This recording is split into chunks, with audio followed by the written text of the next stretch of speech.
Good evening and welcome back to New Mexico Entertainment Television, where you choose to be in the know with all things events and entertainment in New Mexico. I'm Teresa Robinson, and on this evening's episode, we will be discussing topics from our November-December issue, which is our holiday issue. On this month's episode, we're excited to have an in-depth conversation with Colleen, Neary, McClure, and Keith Allen West to talk about West End Productions, their new play, The Dresser, the experience of being on a theater stage, and life as an actor. Also, a special flashback interview with founder and director Vincent Calabec of Meow Wolf before the venue became a global phenomenon. So, let's get started.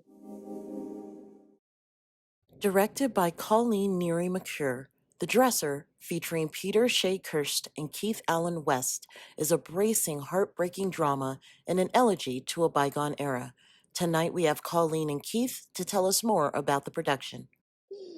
Colleen and Keith, thank you for joining me tonight to talk about this new show. Yes. I'm going to start by asking, what was it that piqued the interest of West End to do this particular production? Right. Well, West End is known for doing their shows from England, Ireland, Scotland, and Wales. And The Dresser is a classic. I've talked to you about this before, though, that there is such a fascination about what happens behind the scenes, whether it's a movie, whether it's theatre, and what is the process that goes on behind the scenes. I think that's fascinating. And there's been many, many movies since, in the 30s, 40s, 50s that talk about, or there are movies about what happens behind the scenes. There's the ballet shoes or the red shoes, or there's different movies. And this particular one I find fascinating because my heart goes out to actors who have nerves and nervous breakdowns, and they're so nervous backstage, and then they go on stage and the show must go on. And so I find that fascinating because I've been through situations like that when I'm extremely nervous, and then out you go on stage and you play this character, and I don't know that people really, the audience or the patrons really understand how nerve-wracking it can be for actors. They just assume as you're an actor, you must not suffer that whole knots in your stomach. It's there. Yep. Yeah. And the thing I love about The Dresser is it's kind of like if we'd invented reality TV back in the 40s in London during the war. Like, the internal look of like, is he going to flip the table over? Right. Yes. Is so-and-so going to yell at so-and-so? It does happen. Yes, it will. Yes. Yeah. Well, Peter plays Sir, the character, and you play Norman. What was it about this character that drew you to him? And tell us a little bit about him. The thing I love about Norman and being Norman is he's a caretaker. So Sir is the lead actor. It reminds me a lot of the relationship I had with Basil Hoffman, who was an amazing actor who passed away a few years ago. But it was a mentoring, friendship. So there was that part to it. Plus, Norman is gay in the 40s in London. It's illegal to even do that. So the theater becomes my sanctuary where I can just kind of be myself, and I'm needed. Because who in life doesn't want to be needed? Exactly. Yeah. And it seems, especially in this art, it's nice to have that person. It sounds to me, looking at the background of the play, Norman is also kind of almost that person that keeps Sir grounded. At the time, at least tries. That doesn't happen a lot with a lot of actors in this field. Yeah. So I found that fascinating that there was somebody there for him that was like that. And it's interesting from Norman's perspective too, because I'm balancing his ego, I'm balancing his partner / girlfriend, etc., the stage manager who's trying to drive things. So it's Norman gets to juggle and hope that all the plates stay spinning. And that we get through one more thing of King Lear, please. One more production. Exactly.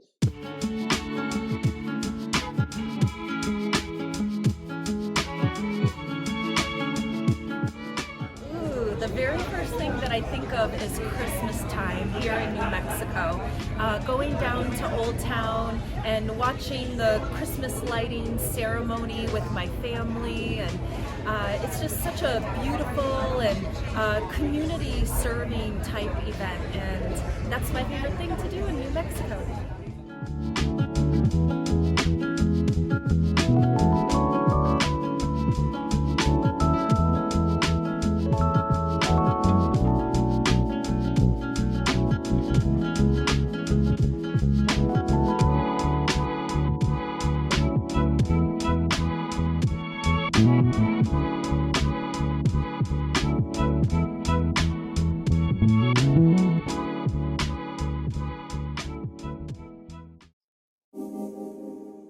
So this particular play takes place in World War II.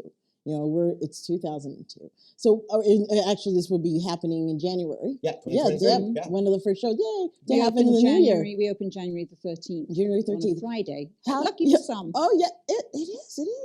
So how would you see this particular production working in a modern age? That it took place in a time period that, you know, a lot of people don't think they could relate to. How can they relate to this production? For me, when we look at the turmoil that we're in as a country, it's very similar to the time that Mm-hmm. London was getting bombed, right? So there was just so much division, there was so much uncertainty.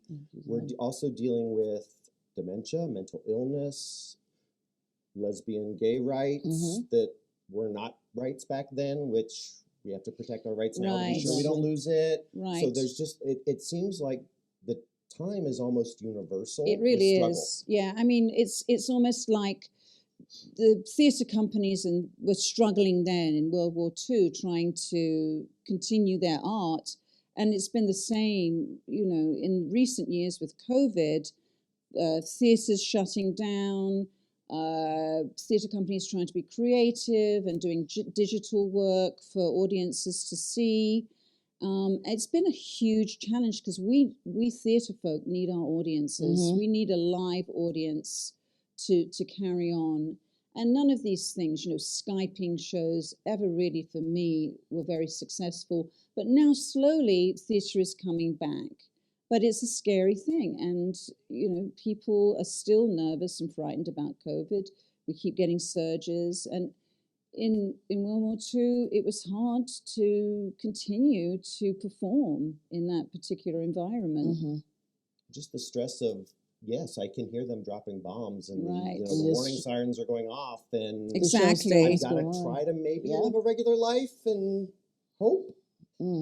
So let's talk about the cast, and let's talk about, as I found out, this is your first play. It is.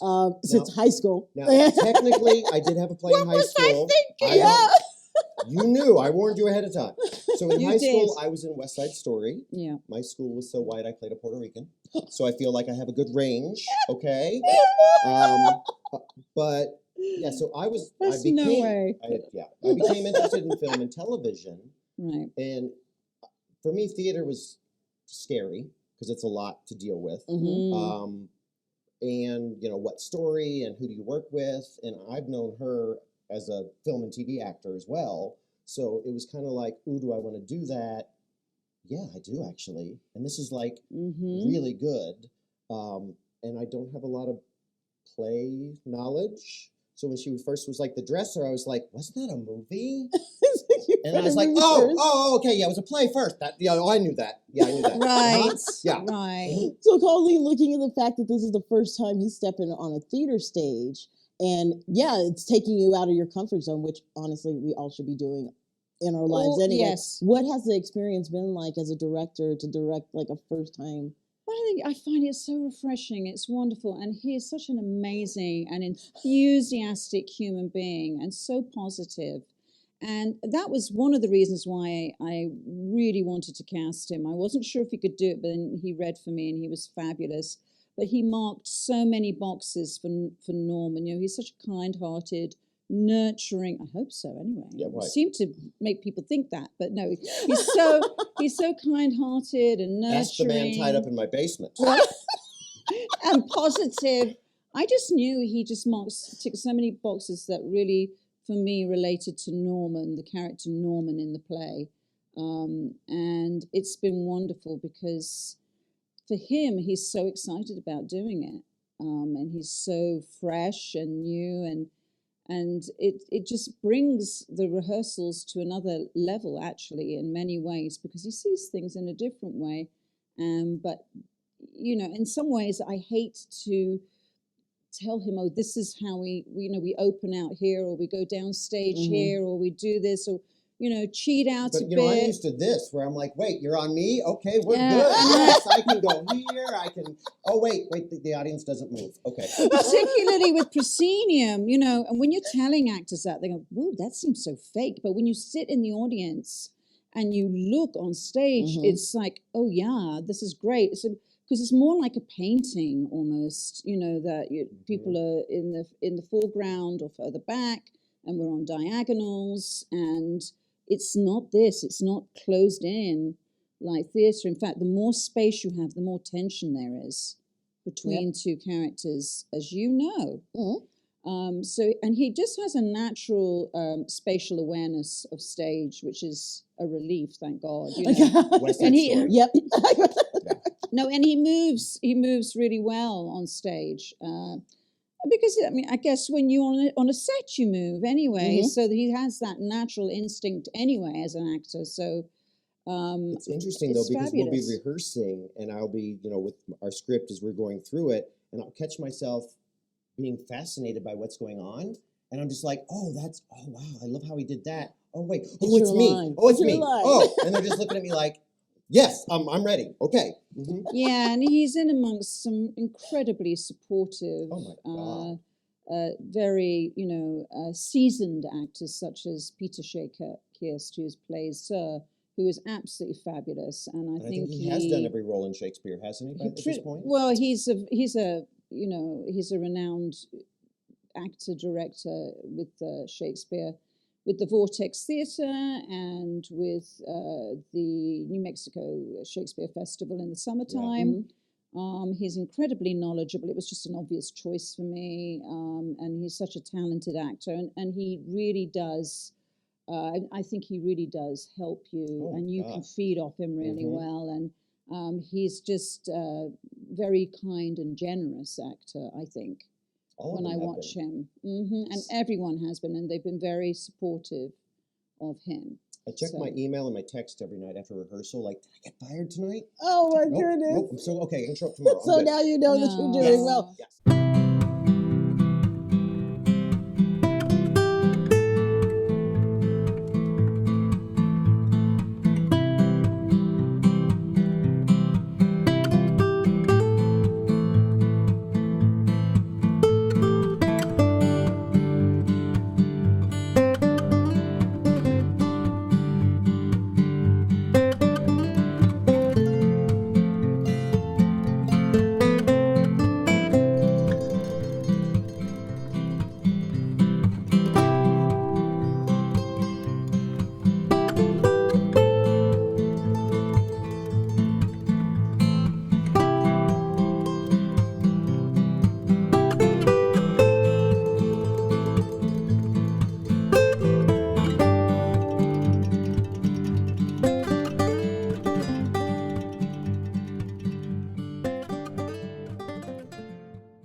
So the camaraderie of the cast, because as you mentioned, I mean, coming back, you know, we've slowly been coming back from COVID, and theater companies have been, you know, putting on productions. But yeah, there is still that kind of nervousness of how long is this going to last? Of course. So how has it been on set with the cast, you know, kind of working together, you know, feeling everybody's energy, but also coming back from this Well, obviously we have to take precautions, and our precaution is that we test once a week, or if you're not a regular actor, if you're one of the ensemble, for example, they will test the day before they come to rehearse. We're rehearsing at North Forth, and there are lots of other things going on at North Forth, other activities.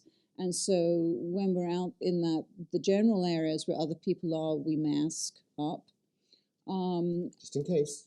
But I'm so, I'm so responsible with my mask, but then I always go, where did I put it? I mean, can never find the darn thing, and it's too late by the time, So we're very mindful of that, and this still happens though, even with the shows that have gone on, that they've lost actors to COVID. And we've just kind of learned to adapt to it in a way, you know.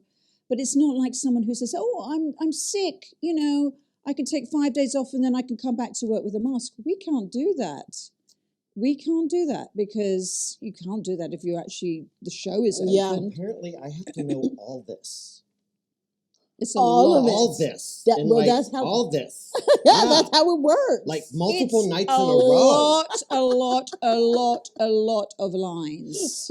Yes, he was saying And he got a lot. in addition to that, you know, we're trying to incorporate dialect into it because it is a British play. Mhm. So what we have to do is put the dialect to the side and let him act in his own, with his own heart and his own accent, and just to really act and be natural as possible. And then we slowly bring the dialect back into it again.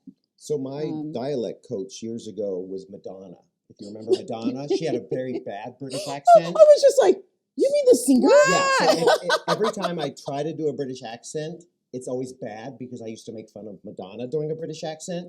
So now apparently I'm really good at a bad British accent. But we're working on it. So what was the lesson that you had to learn to do like the perfect British accent? Well, you know what? He's actually. I will say though, I'm going to disagree with you. It's not. He's doing a really good job of, but it's very hard. I mean, he's got all the sounds. He's got a very musical ear. Mhm. He does know how he's doing it, but it's sometimes, if you're not careful, the accent and dialects are important for everyone, not just for Absolutely. people. Americans doing British, Americans doing New York, Americans doing Mhm. Southern, because it brings you another piece of information to that character. Exactly. If you can bring an accent to it, it makes you, you know, I mean, you can't do, for example, Death of the Salesman without a New York dialect, you know. So, and he has a good ear. So you asked Really, a yeah. question, But and there's I've those forgotten. things too where it's not the Queen's accent from The Crown, Yes. right? Because it's from, so, you know, she was very specific. It's a Yorkshire accent. I want you to sound exactly like the old woman who lives at 113 Paddington Way. That is and you're not only to true. drink black tea That is with a hint of so- lemon. Wow, for the you next 3 really months. wanted this to be That like, is yeah. so not Yeah. true, So I had to look up Keith. GPS and then call that woman and see what she sounded like. That is just so not true. I was so kind If to you saw him. my I mean, telephone it's okay bill if you want him to be method. Yeah. It's No, okay. no, I tell you, I'm so kind to him because it's a very awkward thing for people. And when I used to teach at school, I used to teach drama. I was teaching New Mexican students, high schoolers. I said, let's all try and learn the New York accent together, you know, because I wanted to learn it as well. Mhm. And they were so self-conscious about it. And I thought, wow, so it's not just British people being self-conscious, it's actually people from this country being self-conscious about doing a different dialect. And it is, you know, it's a sensitive thing for actors. So you've got to be very, very careful about the way you introduce it into the play. and I was trying to learn it, and I'm like, you know, why is it so hard? And I was like, I'm just going to start speaking in a British accent all the time, and then I'm not, obviously. Yep. So I would forget, and I'd be like, oh, well, you have to realize you had this accent for 51 years. Mhm. So remembering Mhm. that is not going to just happen unless there's a traumatic brain injury, in which case then it just could all go wrong anyway. See, and then probably after you do this play, I kind of feel it's like the guy who played Elvis. He still has that voice. Exactly. You could be Mhm. walking around talking to somebody, and it's going to just Mhm. pop out. Speaking of which, I have to go Right. to the loo. Oh, I've got to go to the loo. Uh-huh. All right. Yes. Yes. No, I and mean, apparently I'm a bugger. I've heard that. I'm a bugger. oh, you're a Oh, bugger. I'm a bugger. bugger. Yeah. Mhm. Yeah, Yeah. you're a bugger. I don't know. So when it comes to audiences seeing this play, what do you want them to walk away with after they see it? A really good understanding of community and theater and the love we should have for each other, and a lot of laughter, because we do mix in some great comedy stuff too. Wonderful. Yeah. All right, I'm going to do my dramatic reading for you. Are you Oh, ready? yes, Well, here we please. go. I prepared this for you all. Are you ready? Norman comes running down the corridor and goes into the dressing room, followed shortly by Madge. What the heck? That's a stage direction. Well, I know, but it was a dramatic reading for you. Oh my goodness. You too. Oh my goodness. Okay, where can we find out more about the dresser and where they can get tickets? So you can buy your tickets from our website, westendproductions.org. Just click on buy tickets, and as we said before, we open Friday, September the 13th, Fridays and Saturdays at 7:30, Sundays at 2, and we run for 3 weekends. So January 13th through the 29th? 29th. Yeah, I think it's 29th. Yeah, 29th. 29th. No, It was no, no, no. 22nd, wasn't it? Oh, No, that's only. Oh, no, it's 29th, yeah. That's right. Well, Colleen and Keith, thank you very much for coming in and Oh, you're talking so to us about the play. welcome. And congratulations on helping to bring theater back. Yay. And Thank good you so luck. much for having us. Absolutely. This is exciting. This I'm is a glad you lovely, liked lovely it. place, lovely studio. Thank you. Thank you. We'll be back.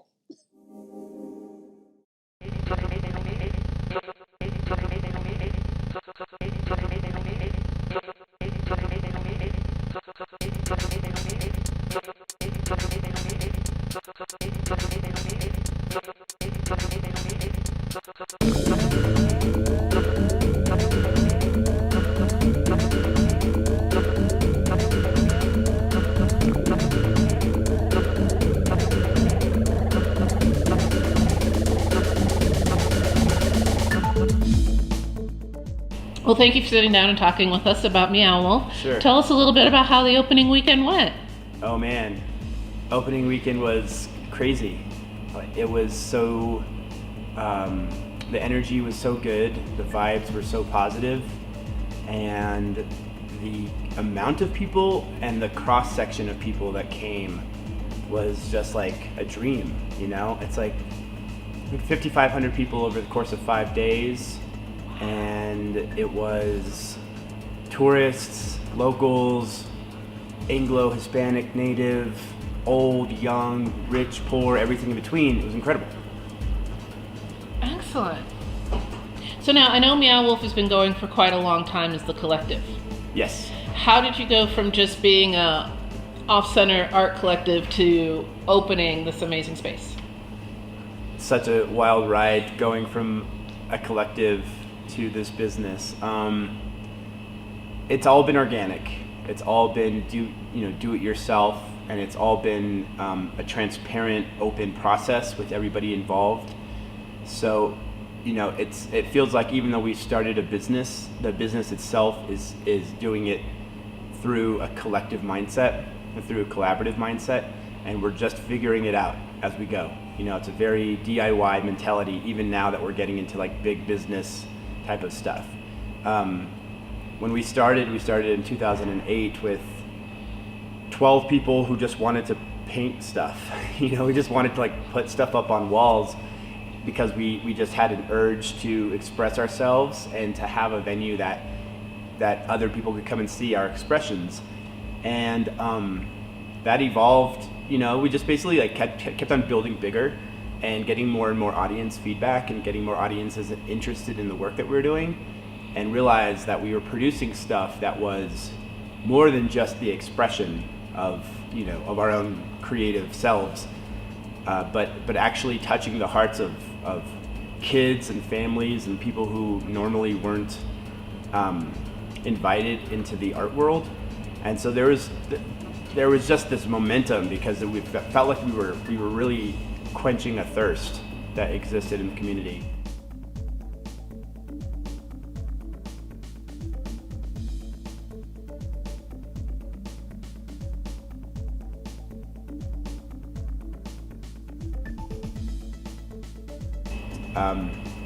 So we just kept building bigger, and of course, like if you're building in a tiny room and you're pulling garbage out of dumpsters to make your art, which we were, you don't need much money. But when you start getting into bigger shows, you start getting into having more people come and visit those shows, and you start wanting to make more incredible, elaborate things, then money comes into play. You have to buy proper materials, and you have to pay for your artists to make the work. And so that's where we're at. I mean, that's how we got here, was that the reality set in that we needed to raise money and we needed to have a business model in order to continue creating the fantasy lands that, that people loved. So we started making that transition. And with this project, we've raised like $2.7 million. And I would say about 1.7 of that went towards paying artists, paying about 120 different artists over the course of a year and a half. And now we're hoping that people show up and are willing to pay $15 a ticket to see the work that we've created, so that we can recoup a lot of that money that we raised. And I think it's gonna work. Santa Fe is a tiny market, New Mexico is a tiny market, and so hoping that Albuquerque comes and checks it out and makes a trip up to Santa Fe. This isn't the same old like artsy fartsy Santa Fe type of thing that Albuquerque is used to seeing. This isn't that. It's much more family friendly. It's much more about entertainment. It's much more about like a weekend getaway. Like you can come up to Santa Fe, hang out here for a couple hours, go to Tortilla Flats, kind of have like a day of it here, maybe then go down to the plaza. But this is way more than an art gallery. This is like a family entertainment experience.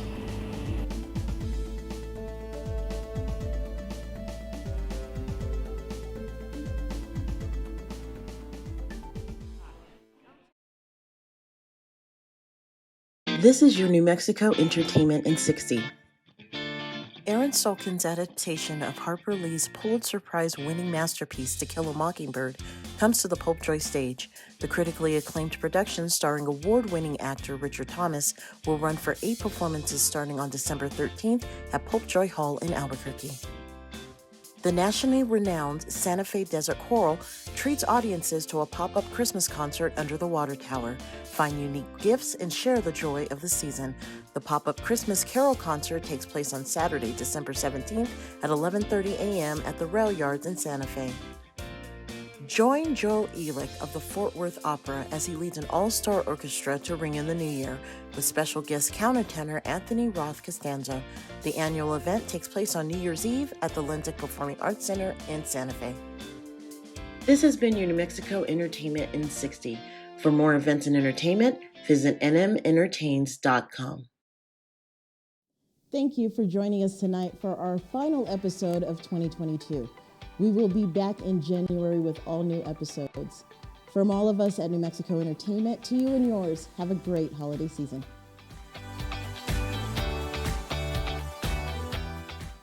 For more events and entertainment, visit nmentertains.com.